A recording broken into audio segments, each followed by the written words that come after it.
پچھلے بیان میں آپ نے سنا ہے کہ فرعون کے جب جادوگر آئے مقابلہ کیا تو وہ ہار گئے۔ جب ہارے تو موسیٰ علیہ السلام سے وہ سب ایمان لے آئے، وہ سجدے میں گر گئے۔ اللہ تعالیٰ نے قرآن میں سورۃ طٰہٰ میں بیان فرمایا ہے، نحمدہ و نصلی علی رسولہ الکریم، اما بعد، فاعوذ باللہ من الشیطان الرجیم، بسم اللہ الرحمن الرحیم۔ جب وہ ہار گئے، پوری دنیا کے لوگ چاشت کے وقت صبح سے نکل پڑے تھے۔ جب اکٹھے ہو گئے تھے سارے کے سارے اکٹھے ہو گئے، اس کے سامنے موسیٰ علیہ السلام کو اللہ تعالیٰ نے غلبہ دیا۔ موسیٰ علیہ السلام جب جیت گئے تو فرعون کی جو کرسی تھی اس کو خطرہ پڑ گیا، اس کی بادشاہت پر خطرہ پڑ گیا۔ وہ کہتا ہے جس کا ہمیں پہلے سے ڈر تھا وہی ہو گیا۔ ہم نے جس کے ڈر سے بچوں کو مارنا شروع کیا تھا وہی بچہ آج ہمارے سامنے کھڑا ہو گیا، وہ تو بچ گیا، باقی سب بچے جنہوں کو ہم نے مارا تھا ان کو تو فضول سے مارا تھا نا۔ فرعون کو جب خطرہ پڑا، جادوگر سب کے سب ایمان لے آئے تھے۔ جادوگروں کو کہتا ہے آپ اس پر ایمان لے آئے ہیں، میں آپ کو مار دوں گا، میں خدا ہوں، میں ندیوں کا مالک ہوں، میں ان سب کا مالک ہوں۔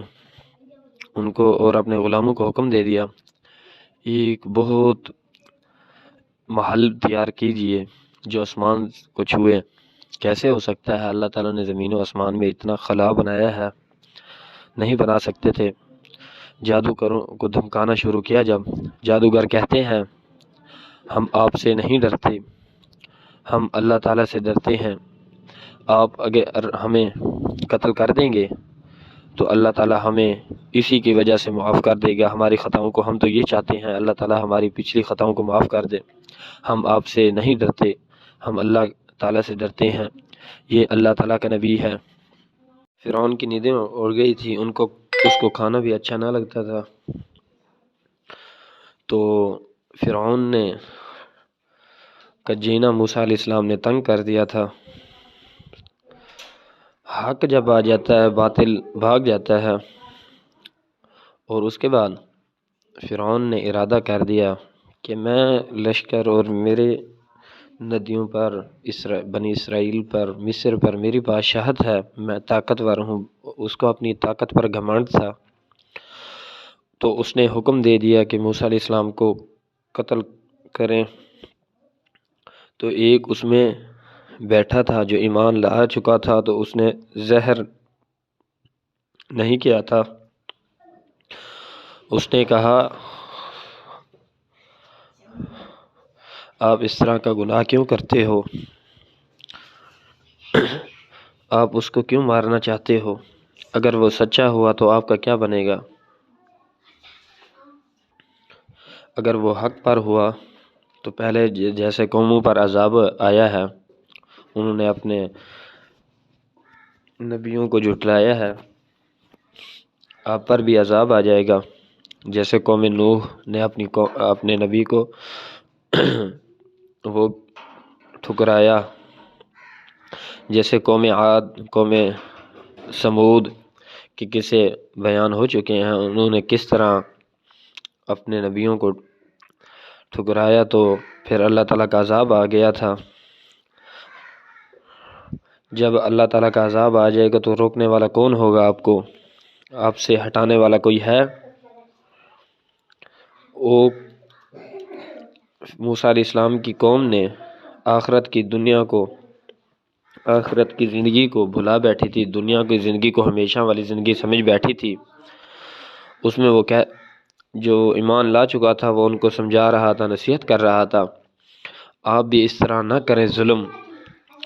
وہ آپ کو اچھی دعوت دے رہا ہے، اس کے پاس اس نے نشانی بھی دکھائی ہے، لگتا ہے کہ وہ اللہ کا رسول ہے، نبی ہے۔ آپ اس کے ساتھ اس طرح نہ کریں، آپ پر ظلم آ سکتا ہے، آپ نے ہمیشہ یہاں نہیں رہنا۔ جو پہلے قومیں آئی تھی وہ بھی چلی گئی تھی۔ فرعون نے کہا جو ایمان لے آئے ان کے بچے اور بچیوں کو دھمکی دینے لگ گیا کہ میں مار دوں گا، اور وہ کہنے لگے کوئی مسئلہ نہیں ہے، ہمیں قتل کر دیں، ہمیں مار دیں، اسی وجہ سے اللہ تعالی ہمیں ہمارے گناہ معاف کر دے گا، لیکن ہم آپ پر ایمان نہیں لائیں گے۔ موسیٰ علیہ السلام سچے نبی ہیں، سچے وحی ہیں، ہم اسی پر ایمان لائیں گے، وہی رسول ہیں اللہ تعالیٰ کے۔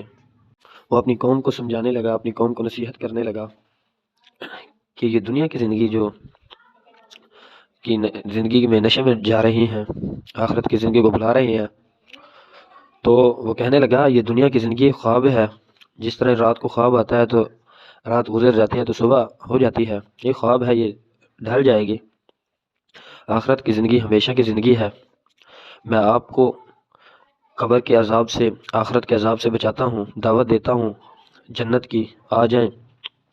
وہ کہتے ہیں آ جاؤ، ہمارے جو حضرت موسیٰ علیہ السلام کی باتیں اللہ تعالیٰ پر ایمان لے آیا تھا اس کو کہتے تھے ہم آپ کو دعوت دیتے ہیں ہمارے آباء و اجداد کے دین پر آ جائیں۔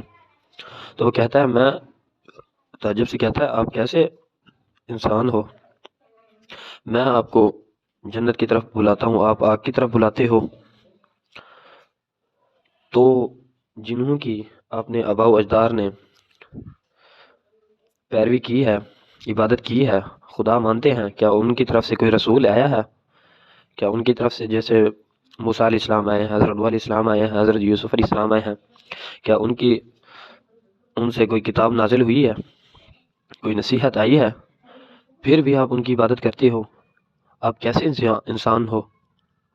وہ اکتا گئے ان سے، وہ اس کے ساتھ غصہ ہونے لگ گئے، کہتے ہیں تو گمراہ ہو گیا ہے، تو دیوانہ ہو گیا ہے، جیسے پہلے قومیں کہتی تھی۔ تو آپ کو ہم آپ کی بات نہیں مانتے، ہم اب اپنے آباء و اجداد کے دین پر چلیں گے۔ تو اس نے کہا نہیں، آپ کے آباء و اجداد جس دین پر تھے وہ گمراہ تھے، وہ یہ دین ہے اصل۔ اللہ تعالیٰ کی نشانیاں آئی ہیں، حضرت صالح علیہ السلام کی قوم کو دیکھ لیں، اللہ تعالیٰ نشانیاں دے کے کہ ایمان لے آئیں۔ اللہ تعالیٰ ہمارا ہمدرد ہے، اللہ تعالیٰ ہمیں آگ سے بچانے کے لیے ایک رسول بھیجتا ہے کہ ہم اس کی نصیحت مان لیں۔ آپ کیوں نصیحت نہیں مانتے؟ کتنا بھی کیا وہ قوم نہ مانی۔ وہ بندہ کہتا ہے چلیں میں آپ کو اللہ کے سپرد کرتا ہوں، میں آزاد ہوں، آپ ان قریب دیکھ لیں گے، آپ کو میری باتیں اچھی لگیں گی، پھر اس وقت جب اچھی لگیں گی اس وقت مہلت نہیں ملے گی، موقع نہیں ملے گا۔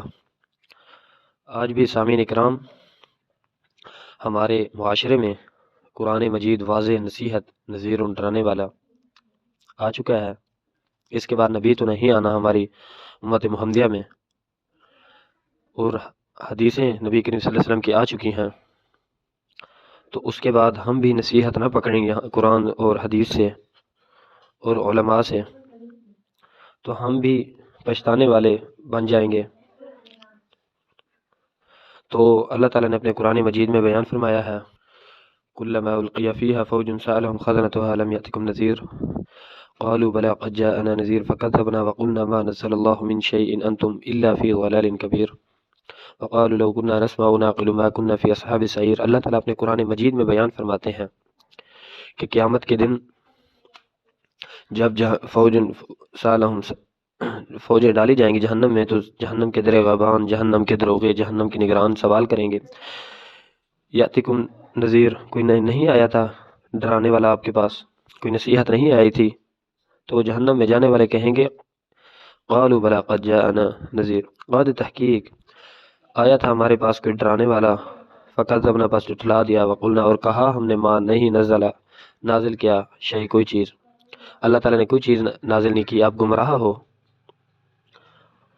اور وہ کہیں گے قالوا نسمع ونعقل ما كنا في اصحاب السعير، کاش ہم سن لیتے، کاش آپ ان کی بات مان لیتے تو ہم آج آگ میں نہ جاتے، جہنم میں نہ جاتے۔ یہ اللہ تعالیٰ واضح قرآن میں بیان فرما رہے ہیں کہ قیامت کے دن جہنمیوں کی اس طرح کی کاش ہوگی، پچھتائیں گے۔ آج ہمارے جو نوجوان ہیں ان کو قرآن و حدیث کے بارے میں پتہ نہیں ہے، ہمارے انبیاء کرام کے بارے میں افسوس پتہ نہیں ہے۔ سامعین کرام، ہمارے بچوں کو بھی قرآن پڑھنا نہیں آتا، نہ نماز جنازہ آتا ہے، اور آج کے دور میں ہمیں فکر ہوتی ہے کہ یہ ہمارا بچہ ڈاکٹر بننا چاہیے، لیکن بنائیں، ہر اس کو تعلیم دیں، لیکن اتنا تو اس کو قابل بنائیں کہ اس کو جنازہ آتا ہو۔ جب آپ اس دنیا سے جائیں تو اس کو جنازہ آئے، کم از کم اتنا تو سختی کریں، اس کو نماز آتی ہو، نماز تو آنی چاہیے نا، اتنا تو ان کو سکھا جائے، ان کے لیے کچھ تو کچھ کر جائے نا۔ غور و فکر کریں، خذوہ فغلو، غور و فکر کرو۔ یہی دنیا ہے عارضی سی، کل من علیہا فان، ہر چیز نے فنا ہو جانا ہے، کل نفس ذائقۃ الموت، ہر انسان نے موت کا ذائقہ چکھنا ہے۔ دنیا کو ہمیشہ والی زندگی آپ بھی نہ سمجھیں، ہمیشہ آپ نے نہیں رہنا۔ تو آج 10 منٹ ہو چکے ہیں، میں آپ کا زیادہ ٹائم ضائع نہیں کرنا چاہتا۔ دعا کرتا ہوں کہ اللہ تعالی ہمیں بھی آخرت کی تیاری کرنے کی توفیق عطا فرمائے، آمین۔ انشاءاللہ کل فرعون کے بارے میں آگے پڑھیں گے، آگے کا بیان ہوگا۔ وآخر دعوانا الحمدللہ رب العالمین۔